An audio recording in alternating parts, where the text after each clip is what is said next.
welcome back. You're with the Urban Debate and Mirror Now. Faye, thank you for staying with us. For the last 3 days, Mirror Now has stayed with one story, and that is Kerala, the developing story. Right now, the rain has stopped in most parts of Kerala, or at least come down to a drizzle. The red alert has been withdrawn. It's now a yellow alert in only 3 districts. Also, the water is beginning to recede. This doesn't mean the worst is over. The nightmare for the people of Kerala has just begun. Some of them who've gone back to their homes have discovered that it's covered in 1 foot of silt and mud, that all of their belongings have been washed away, that there is still no food, and there's no furniture, there's nothing to sit on, there's nothing to wear, there's nothing to eat, there's nothing to drink. Visuals on your screen of rescue and relief operations coming in right now. These are live visuals from Alua that you're seeing on your screen, and we will continue to bring you as much information as we can about whether or not people are safe. But the government and the NDRF seems confident now that they're able to reach everyone. Ironically, in most parts of the hilly areas, they've had to take the boats, the country boats from the backwaters into those hilly areas to be able to reach people. Shaji Thomas, President of the Shalimar Garden Malayali Association, Vipin Krishnan, General Secretary of the Nurses Association of AIMS, and Jerry Coelho, volunteer with Anbodu Kochi, is with us right now. Shaji Thomas, you first. What relief are you putting together in Noida, and how can people in Delhi and Noida help if they want to?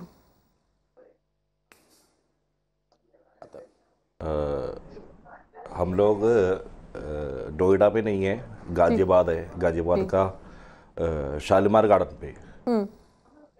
हाँ, तो आप बताइए, अगर दिल्ली और गाजियाबाद के लोगों को कुछ करना है, कुछ ड्रॉप ऑफ करना है, तो कहाँ आनी चाहिए, क्या क्या ड्रॉप ऑफ करनी चाहिए? ये शालीमार गार्डन है, ये दिल्ली का बॉर्डर है, दिलशाद गार्डन से आगे है। हम लोग वहाँ पे 600 फैमिली है, मलयाली फैमिली है, 600 लोग हैं। और हमारा ओणम का प्रोग्राम था सितंबर 1 और 2।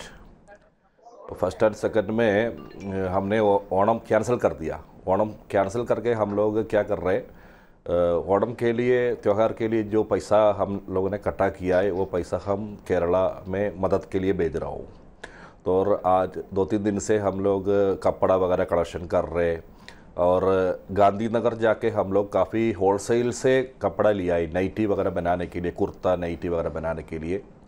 वो कपड़ा हम लोग हमारा यहाँ पे शालीमार गार्डन में स्टिचिंग करके नाइटी वगैरह बना के हम लोग 1-2 दिन का अंदर केरला भेज देंगे। उसके बाद हमारा प्लानिंग यही है, हम लोग बाई रोड जा रहे। वायनाड में मेरा एक ब्रदर है, वायनाड से यही है, जो 2 दिन पहले यही बात था, वहाँ पे मीडिया लोग भी नहीं पहुँच रहा था। वहाँ पे रोड काफ़ी फट गया, काफ़ी नुकसान हुआ है रोड पे, तो गाड़ी क्या जाना आना मुश्किल हो गया था। वायनाड बिल्कुल मतलब कोई मदद नहीं मिल रहा था वायनाड में। तो वहाँ पे जो लोकल लोग आपस में जो हेल्प कर रहे, बस वही था। लेकिन कल और आज में हेलीकॉप्टर भी पहुँच गया, और वहाँ पे मदद तो मिल रही है, गवर्नमेंट की तरफ से मदद मिल रही है। हम लोग बाई रोड जाएंगे, केरला जाएंगे, 2 दिन का अंदर हम लोग जाएंगे।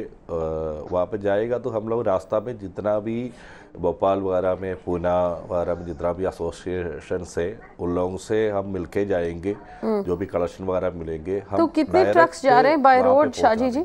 जो आपके गाजियाबाद से कितने ट्रक्स जाएंगे? सामान नहीं जा रहे बाई रोड। अच्छा, गाजियाबाद से ट्रक से नहीं जाएंगे, ट्रेन से हम बुकिंग करके भेज देंगे। हम लोग एसोसिएशन का जो कमिटी का लोग है, 4-5 लोग हैं, वो लोग जाएंगे। सामान हम लोग जाने का यही है, उसका ये जो सामान है हम डायरेक्ट कैंप में पहुंचाने चाह रहे हैं। अच्छा, वहाँ पे इसलिए आप खुद जाएंगे, और आपके साथ अगर किसी को वॉलंटियर करना है तो आपको कांटेक्ट कैसे कर पाएंगे? हमारा शालीमार गार्डन में एसोसिएशन का जो कमेटी का लोगों का नंबर वगैरह हम दे देंगे। मेरा नंबर से कांटेक्ट कर सकता है। सेक्रेटरी के पास आपका फ़ोन आया था, सेक्रेटरी AB जॉर्ज है, और हमारा मोबाइल नंबर पे कांटेक्ट हो जाएगा। ठीक है। और हमारा यही हम लोग देखा है, हमारा चर्च का तरफ से भी काफ़ी सपोर्ट मिल गया हमें। आज एक आधा ट्रक का मटेरियल चर्च का तरफ से मिल गया, कपड़ा वगैरह, खाने का चीज़ कलेक्शन करके मिल गया। एक और ठीक है, एक मिनट, मुझे विपिन कृष्णन से भी बात करना है. Vipin Krishnan is the General Secretary of the Nurses Association of the All India Institute of Medical Sciences. Vipin, you've just put out an SOS list of medicines, pantosid, paracetamol, syrup, absorbent cotton wool, and an entire list, Dettol solution. Would you be able to announce that right now on air so that people can put these packets, and how do you want them to deliver this to the All India Institute of Medical Sciences? Before coming to that, I would like to take this opportunity to thank Mirror now, because you were one of the national channels who have started the campaign for India with Kerala, and you are continuously on non-stop coverage and putting it on a national platform. Thank you, Mirror now. And second, regarding the medications, we have released an SOS list, as you have said. We are continuously collecting it, but we have a request for all those who are agreeing, who would like to deliver those medications to AIIMS. We have a request for them. You should collect the medications and you should keep the bills along with it, because then only we'll be able to send these things to Kerala, because without bills they are not accepting, because we need to check the expiry, we need to check the date of purchase, certain things should be checked, certain things should be assured that we properly do things in a proper manner, because it is regarding medications. And I request people not to buy insulin, because we'll not be able to maintain a cold chain, so that we'll not be able to send it properly to Kerala. Right, and the list of medicines, and this is very interesting. So there's a list of 16 items on the list that you have put out. But would you prefer, let's assume I was buying something and dropping it off at AIIMS, should I just buy one stack of Pantacid or one stack of ORS instead of putting together an assorted one strip each packet? How would you prefer that people make these donations? As you said, it would be preferably better to be precise. It will be better that if they can get a bulk of ORS, they can get a bulk of paracetamol, they can get a bulk of anti-diarrheal medications, because now, as previous guests have discussed, there is a big issue that is going to come after the water level decreases. There is a big issue of communicable diseases to get spread. So another thing is that we would like to get some anti-allergic medications, some life-saving medications, including blood pressure medications for blood pressure. So it would be better that if you can bring in bulk a single item, that will be better. Yes, bulk single items with the bill intact, and this is really important because they cannot use the medicines if you don't put the bill. Absolutely. Pantacid, ORS tablets, paracetamol tablets and syrup, cefiximide tablets and syrup, Dettol surgical spirit. There's an entire list. You can get in touch with AIIMS, and they also want sanitary napkins, diapers, undergarments, nighties, trousers for children and for adults, biscuits and blankets, rubber sheets, towels, toothpaste, brushes, toilet and soap, and of course, as you heard, mats for people to sleep on. Jerry Coelho also with us, volunteer with Anbodhu Kochi. Jerry, so we've gone over that entire list from Anbodhu Kochi right now. Where are you at this point, and what is it that you need, Jerry? So we are still working out from a regional sports center in Kadwantra, and this is where our base is of our collection point. This is the only official collection point for all the donations and the contributions of people. We are accepting of all food items, especially ready-to-eat food items. This is just something as a survival kit. We, as you already listed out, bread, biscuit, water, ORS, Tetra packs, Tetra milk, glucose biscuits. All of these are what they require right now. We have rava. Rava is easy to cook, but again, in a lot of there are a lot of areas that don't have the capability to cook. Which is why we prefer ready-to-eat foods. And ladies' undergarments, men's innerwear, sleeping mats, blankets and sheets. These are very important because these are the essentials for them to just survive the night. The ground reality is pretty bad. People are hungry. They cannot sleep well. They don't have the medical facility to take care of themselves. We have volunteers working, and in RSC we've been starting our work here at 8:30 in the morning, and most of our volunteers, students, and just regular people, we wind up by 4 a.m. and this has been going on since the 11th. Do you need volunteers, Jerry? Do you need volunteers from other states?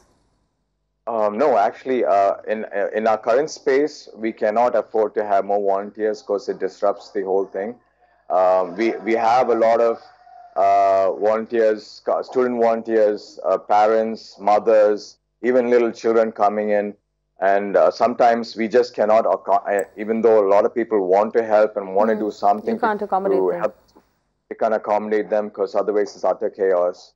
But amidst the chaos, we still try our very best to try and help and get the resources to each and every person. Right. But this process is not going to get over within a week.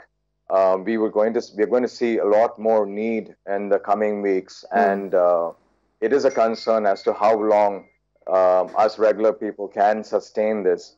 And I think if the government can step in and support us, yes, we could do a better job.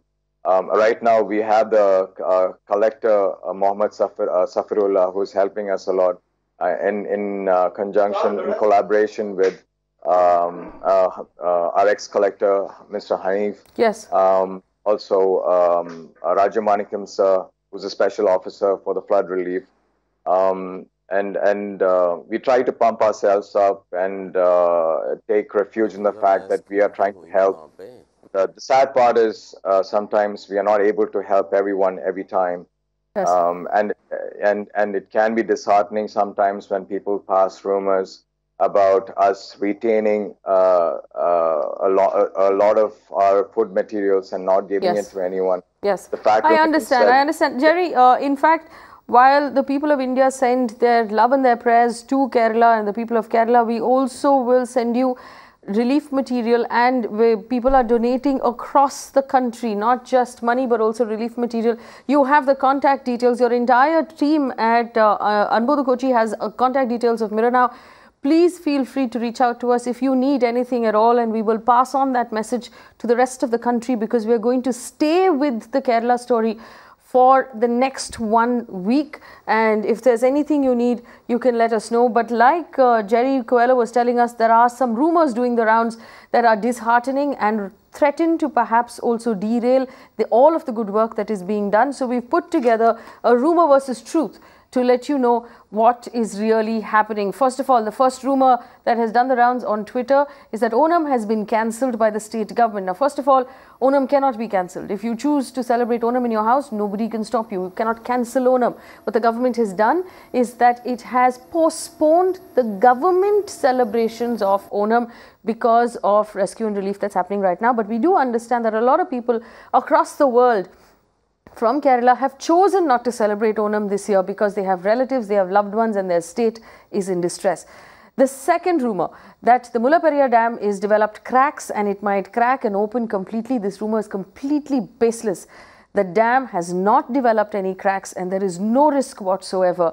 And we've picked this up also from Boom, which is a fact checker, who have told us that they have checked on the ground and there is no such risk. The third rumor, that the State Electricity Board, the KSEB, will shut down operations completely. We've checked again with employees of the KSEB. They're working relentlessly to try and restore electricity as quickly as possible. But in order to avoid danger during floods, they have, in some cases, they have cut the electricity to avoid electrocution. This is also from Boom, the fact checker. The next rumor is that there is a cell phone number doing the round saying this is the Navy rescue helicopter phone number. This is not true. The Navy rescue helicopter has no phone number. The Navy doesn't take direct calls. If you need to make a call, you have to make it to the Disaster Management Authority. Phone numbers are on our screen.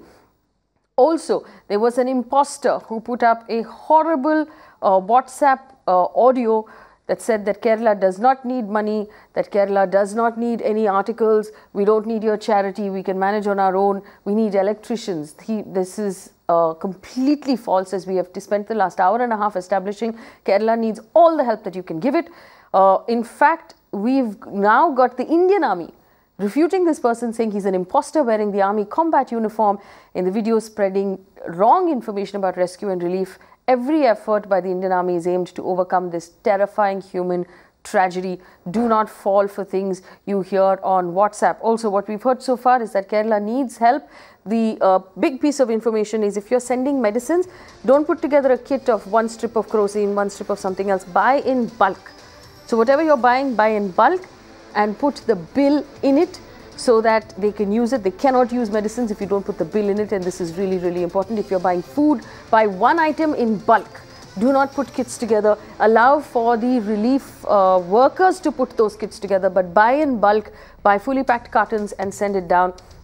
We were having a conversation about the winching process. Early winching process is when the helicopter picks people up from the tops of their houses, and really tricky one. There was a pregnant woman, and this is from 3 days ago, who was picked up by a helicopter, who then delivered a baby the same day, and the baby and the mother are both fine. And we also have a photograph of the pilot who was flying that sortie. There he is, Officer Vijay Verma, Wing Commander Vijay Verma.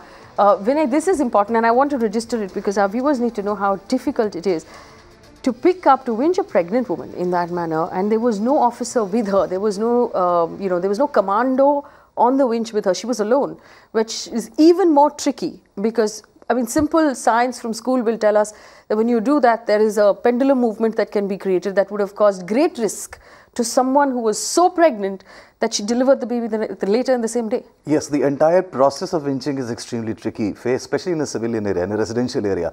I think most people don't realize that when a chopper starts flying up, it actually needs coordinates to know where to hover. There is only a rooftop is like a tiny speck. If you see it from the chopper pilot's position, it's a tiny speck. You can barely see it. There is a prescribed limit below which if a chopper drops, the pilot cannot rely on instrumentation. It has to use visual reference guide to actually figure out if he's right on top of the terrace where the person is stranded or not. It's just one individual or two individuals and a rope. There is a risk and a danger of tin sheds or aluminiums, which are a lot of houses in India have, they can fly off because the rotor blades put a downward pressure of the wind. Those risks exist.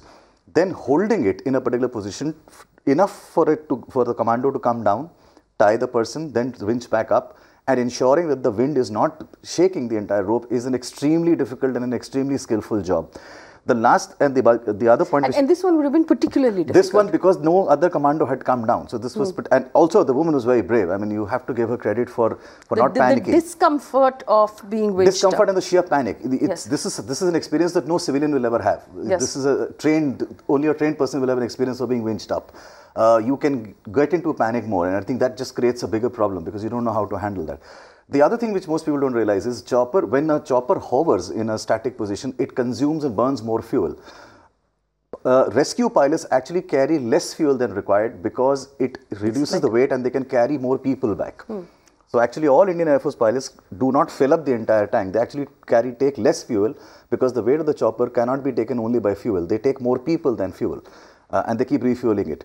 So it's a very tricky and a very complex So what you're saying is that he'd have to, it's the precision of the, the tip of a needle. It's the tip of a needle, and it's all visual reference. It's all visual reference, and he couldn't have stayed. He didn't have too many options of hanging out, trying. There was no trial. It had to be done once. It had to be done right. Yeah, you can't recce this. You can't do a test sortie. You just do it. It's a hit and miss the first time around. Which is why Wing Commander Vijay Verma is a hero, and so are all of the others. And this is the stories that we're hearing coming out of Kerala. Like this one, the babies that are being rescued, the Coast Guard, the NDRF. The NDRF, there are visuals, and we will try on Mirror Now and put these together, but there are visuals of the NDRF literally carrying human beings through landslides, which means walking upwards in slush, carrying another human being on your back, building bridges, carrying people across bridges, carrying people across flooded rivers, carrying elderly people on their backs into safety. And the people we must acknowledge are the ones who were not trained to do these jobs. All of these officers, all of these personnel were trained to do the job. The people who are not trained to do the job are the fisher folk of Kerala, who have taken their boats and gone into the hilly regions, and they've done everything in their power to rescue as many people as possible. And this is not their jobs. For the officers in uniform, for the personnel, this is their job. But this is not the job of a fisher folk. And remember, when there is a flood of this kind, people in the backwaters lose everything, because they're living, like the minister told us, below sea level. They've lost everything, but they didn't let that stop them. They have still gone out, and those are the people you can see on your screen. They've still gone out and they've done everything in their power. The spirit of the people of Kerala right now, the stories that we're hearing, the stories that our reporters are bringing us, where every single civilian, every single business, every single school, college, student, teacher has now turned into a relief officer, a relief professional, a relief activist. This should give us hope. It should also give us the optimism that Kerala will find its feet and it will get back on its feet. We will do everything in our power. We will stand with Kerala here on Mirror Now. For the next 1 week, until Onam, we will hold your hand. Anything that you need in Kerala, our phone numbers are on your screen. Get in touch with us and we will relay your message to the rest of the country. India stands with Kerala tonight and for as long as it needs. Thanks for watching.